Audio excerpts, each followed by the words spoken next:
Halo kue caran yang lamu kasihi. Jumpa lagi dalam podcast Change Together season kedua. Apa kabar semuanya? Laumu dan Buddha Maitreya memberkati kue caran semua dimanapun kue caran berada. Selamat bulan Agustus ya kue caran. Selamat menyambut Hari Kemerdekaan. Selamat juga atas peralihan medali emas Olimpiade Tokyo. Dan selamat atas episode 25 season kedua podcast Change Together. Wah, ternyata banyak juga ya yang kita selamati. Tentu ini menjadi penyemangat tersendiri ya untuk kita selalu optimis menyongsong hari esok yang lebih baik.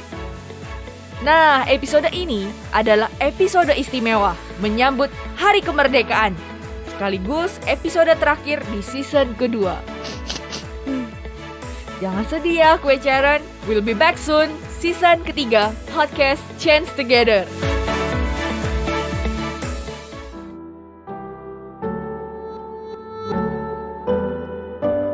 Bapak Presiden pertama dan juga Bapak Proklamasi kita, Bapak Dr. Insinyur Haji Soekarno pernah berkata, "Beri aku 10 pemuda, niscaya akan kuguncang dunia." Kutipan motivasi Bung Karno ini menunjukkan harapan masa depan sebuah peradaban atau bangsa ditentukan oleh para generasi mudanya. Pemuda adalah agen perubahan zaman yang sangat dahsyat. Tentu saja perubahan yang diharapkan adalah perubahan ke arah yang lebih baik ya. Dan tentu saja pemuda yang dimaksud ialah mereka yang berpikiran positif, inovatif, dan berprestasi.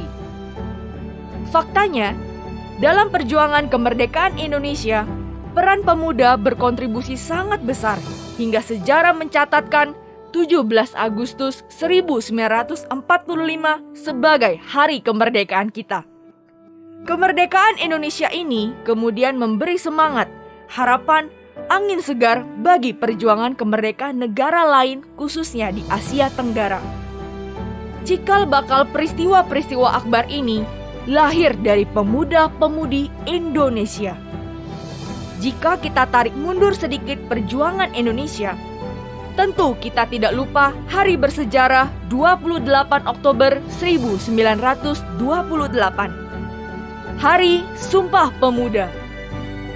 Hari itu menjadi tonggak, pondasi, sekaligus arah perjuangan kita sebagai satu kesatuan bangsa dan tanah air Indonesia. Gelora dan semangat para pemuda membakar jiwa nasionalisme seluruh rakyat Indonesia untuk lepas dari belenggu penjajahan. Setiap nadi dalam tubuh rakyat Indonesia berdenyut berirama mendambakan kemerdekaan. Satu visi, satu misi, satu hati, satu pikiran. Semua bersatu padu, tiada lagi pembeda barat, timur, utara, selatan. Yang ada hanya Indonesia. Dengan persatuan dan kesatuan tersebut, Indonesia berhasil mendeklarasikan kemerdekaan.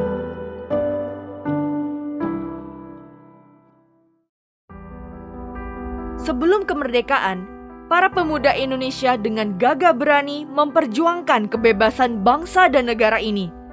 Kini, setelah kemerdekaan, para pemuda Indonesia dengan gagah berani memperjuangkan apa ya kue caran? Kita sekarang sedang memperjuangkan apa sih? Mungkin ini pertanyaan untuk kita semua para pemuda-pemudi, termasuk Bapak Ibu Parubaya yang juga sedang mendengarkan podcast sekarang. Masih dikategorikan pemuda-pemudi lah ya. Usia itu hanya angka aja. Jiwa tetap youngster. Buktinya masih dengerin podcast yang kekinian kan? Sekarang, setelah kemerdekaan kita raih, wahai pemuda-pemudi Indonesia, apa yang menjadi perjuanganmu kini? Beberapa waktu yang lalu, tim podcast Change Together sempat melakukan survei kecil kepada 63 koresponden berjiwa muda dengan latar belakang pendidikan, tempat tinggal, dan pekerjaan yang berbeda. Sebanyak 50,8% koresponden menyatakan bahwa dirinya mengalami kecanduan. Dan sebanyak 27% koresponden merasa sudah mulai ada tendensi kecanduan.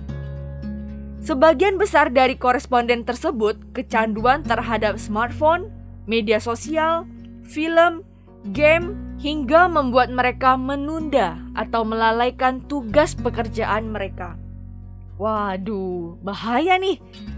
Kalau kita berandai-andai nih ya, tahun 2021, Bung Karno berkata, "Beri aku 10 pemuda, niscaya akan kuguncang dunia." Seketika 10 pemuda tahun 2021 berkumpul. Terguncanglah Land of Dawn. Buat yang roaming nih, Land of Dawn adalah tempat atau dunia dalam salah satu game online. Just joke ya, gue Sharon, intermezzo. Oke, balik lagi.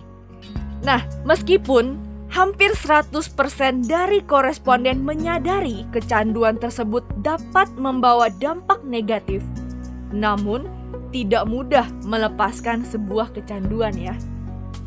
61,9% koresponden menyatakan sudah pernah mencoba untuk melepaskan kecanduan tersebut.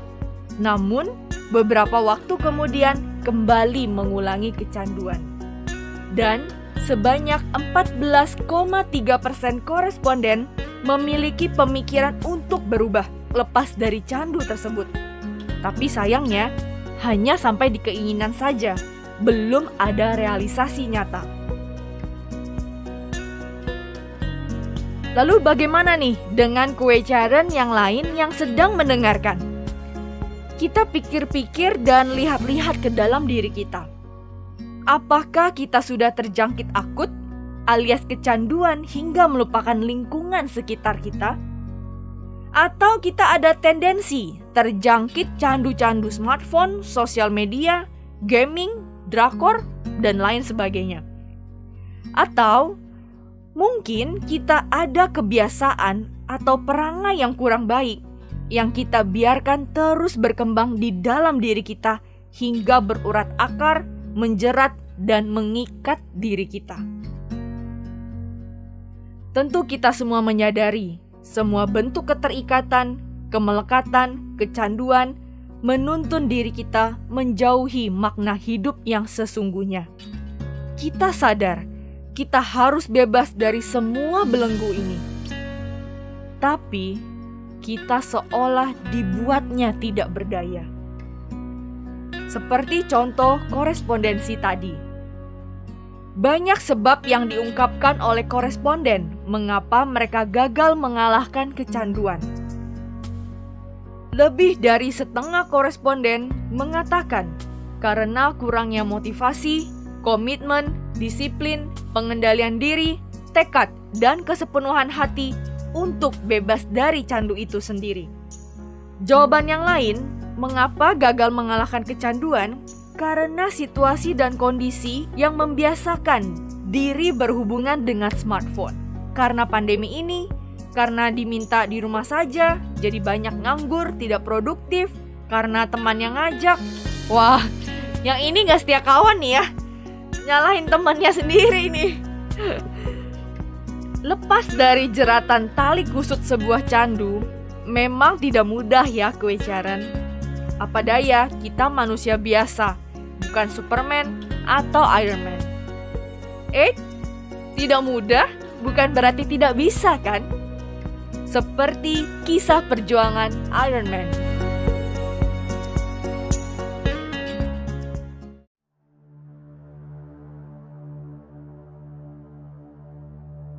Di balik kesuksesan Iron Man, sang pemeran Robert Downey Jr. menyimpan cerita pilu akan sebuah kecanduan yang panjang.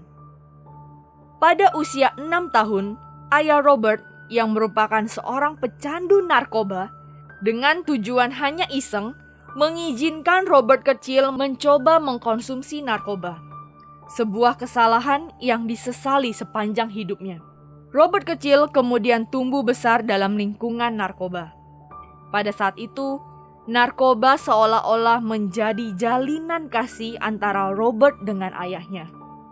Mereka membuat momen kebersamaan dalam bayang-bayang narkoba. Meskipun begitu, Robert kecil sudah mulai berakting di beberapa proyek film ayahnya. Hingga pada usia 13 tahun, orang tua Robert bercerai dan Robert tinggal bersama ayahnya.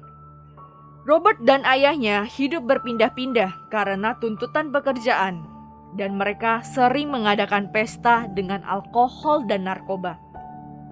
Kemudian saat SMA, Robert di-drop out. Kejadian ini cukup menampar Robert. Kemudian Robert mencoba bangkit. Ia pindah ke New York untuk fokus pada kelas akting. Setelah bekerja keras, Robert mendapatkan beberapa peran dan berhasil menyabet penghargaan Oscar dari film yang diperankannya. Namun beberapa waktu kemudian, Robert kembali mengalami kecanduan narkoba dan membuatnya harus menjalani rehabilitasi di tahun 1996. Robert mengalami pergolakan. Ia sempat mangkir dari jadwal tes narkoba dan dihukum hingga akhirnya ia harus bolak-balik masuk penjara akibat ulah onarnya di bawah pengaruh narkoba.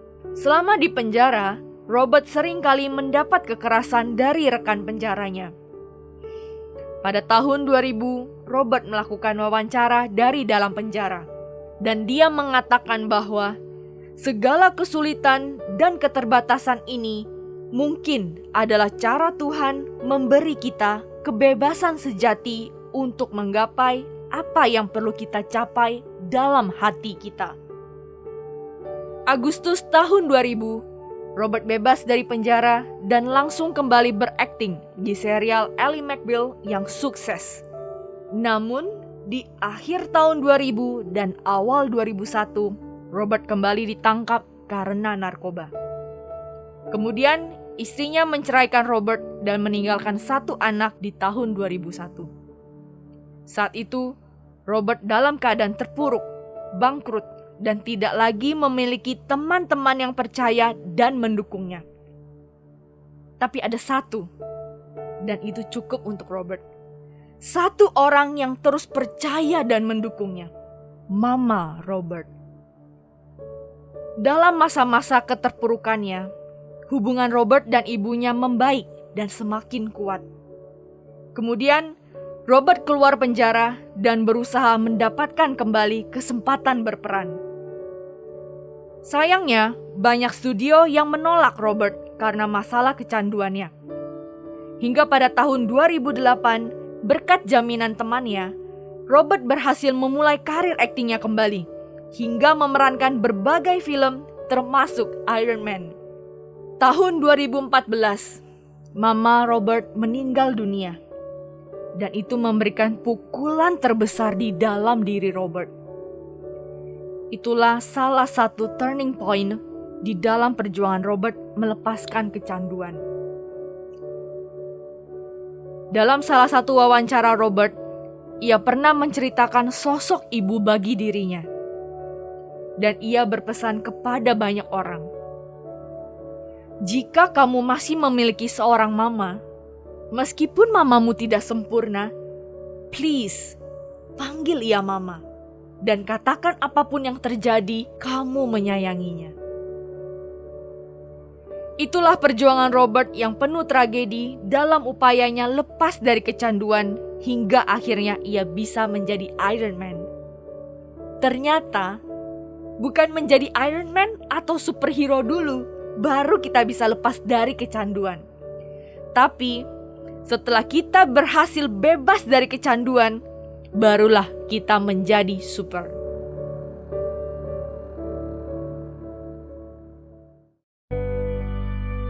Kewajaran yang laumu kasihi, melepaskan kebiasaan dan keterikatan memang tidak mudah dan butuh perjuangan.